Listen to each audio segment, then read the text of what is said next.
देखो, in the first stanza the poet is talking about the human attempt of killing the tree. But वो ये कहना चाह रहा है कि it takes much time to kill a tree. इतना आसान नहीं होता है एक पेड़ को काटना, क्योंकि नेचर क्या है, रिप्रोडक्टिव है, वो रीजनरेट कर लेती है। तो आप उसे बहुत इजीली नहीं मार सकते हो। आपने सोचा कि एक सिंपल जैब ऑफ नाइफ लिया, कि आपने एक ऐसे झटका किया नाइफ से और it is cut. No, it's not like that. मतलब it takes a lot of time. अब आप इसको दूसरी तरह से भी ले सकते हो। यहाँ पे हमने क्या देखा था, ट्री क्या है, सिंबल है डीपली रूटेड इवल्स का। तो अगर आपको सोसाइटी के इविल्स या अपनी बैड हैबिट्स उन्हें खत्म करना है, तो वो एक झटके में नहीं खत्म होंगी। They will require a lot of efforts, a lot of time. तो दोनों ही मीनिंग्स यहाँ पे पैरेलल चलेंगे, आपको दोनों ही समझने हैं। समझ आ क्या? एक नेचर से रिलेटेड है और एक हमारी खुद की पर्सनल हैबिट्स और हमारे जो सोसाइटी के इविल्स हैं उससे रिलेटेड है। It has grown slowly consuming the earth. अब ये कंज्यूमिंग द अर्थ क्या है, कि जो ट्री है वो कैसे ग्रो हुआ है, उसने अर्थ का न्यूट्रिशन लिया है ना। जो मिट्टी होती है उसी से न्यूट्रिशन मिलता है उसको, उसके लिए तो वही खाना है। और उसके अलावा सनलाइट, एयर, ये भी तो चाहिए उसको। So nutrition from the earth, sunlight, air, water, इन सब की वजह से this tree has grown, rising out of it, feeding upon its crust, absorbing years of sunlight, air and water. So the poet is trying to say कि एक पेड़ को grow होने में बहुत साल लगते हैं, है ना। 8 से 10 साल लग जाते हैं एक पूरा बड़ा पेड़ बनने में।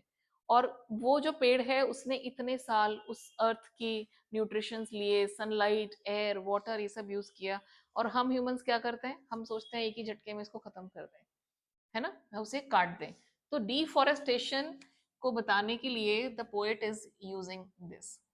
So what he's saying कि out of its leprous hide sprouting leaves, आपने उसको एक झटके में जब चाकू मारा तो क्या होगा कि उसका जो लेप्रेस है, ये ध्यान से समझना, लेप्रेस हाइट क्या है।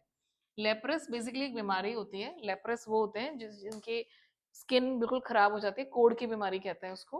उसमें बड़े बड़े छाले से, फोटे से हो जाते हैं, फुंसियां हो जाती हैं स्किन पे। तो आपकी स्किन बिल्कुल खराब हो जाती है। तो जो ट्री का बाक है वो पूरा अनइवन सा होता है, चिकना सा नहीं होता। नोटिस किया आपने? अनइवन, जैसे रफ स्किन होती है ऐसा सा होता है। This is the difference.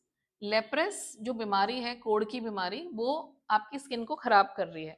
लेकिन यहाँ पे ये जो बाक है वो क्या है, उस वो क्या करेगा कि अगर आप उस पे एक चाकू भी मारोगे तो वहां से और नई लीव्स वगैरह निकलनी शुरू हो जाएंगी। New twigs will grow from there.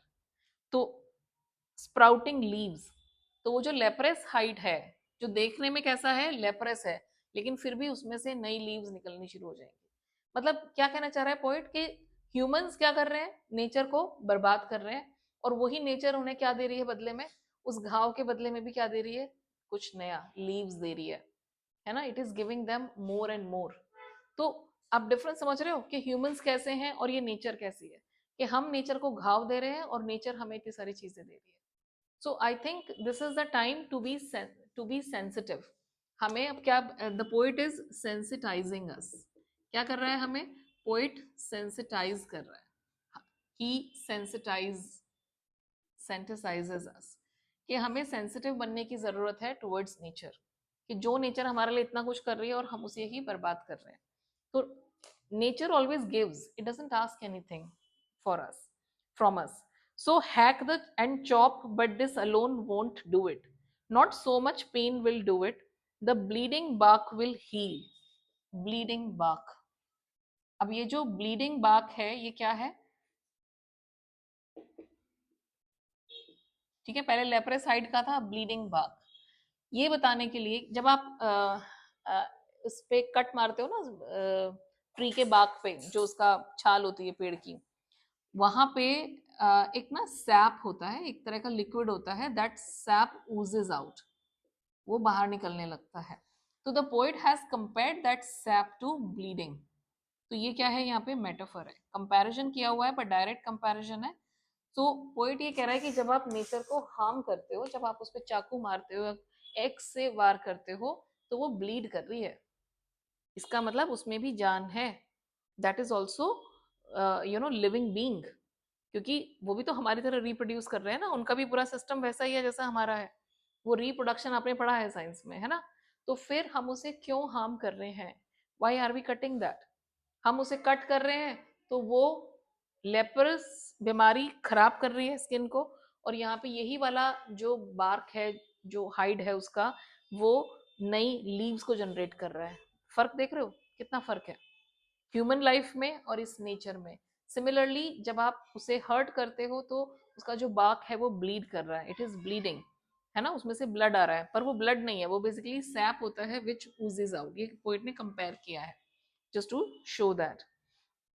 तो पोइट इज सेइंग कि तुम एक काम करो, ह्यूमंस को कह रहा है कि तुम उसको ना अच्छी तरह से हैक एंड चॉप, उसके छोटे छोटे टुकड़े करो।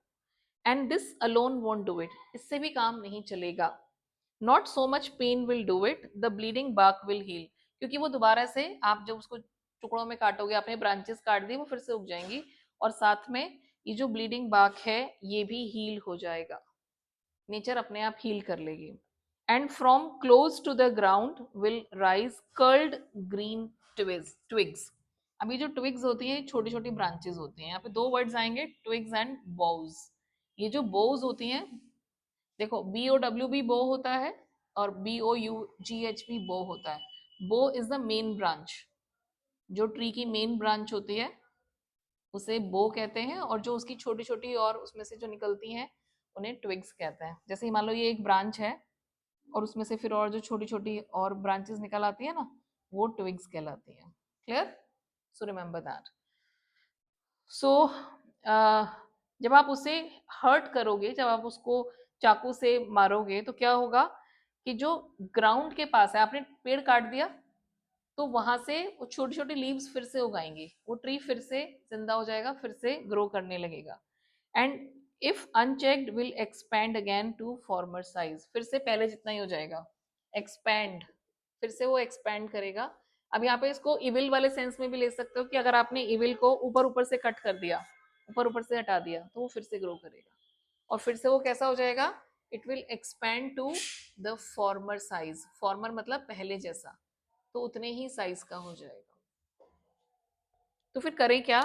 आपने ब्रांचेस काटी तब भी फायदा नहीं है, आपने बाक पे वार किया उससे भी वो हील हो जाएगा, ब्रांचेस दोबारा से ग्रो हो जाएंगे, तो फिर करें क्या? वो ह्यूमंस को कह रहा है कि मैं तुम्हें आइडिया दे रहा हूँ कि अगर तुम्हें बिल्कुल ही इस नेचर को बर्बाद करना है ना, तो आपको करना क्या होगा, root is to be pulled out.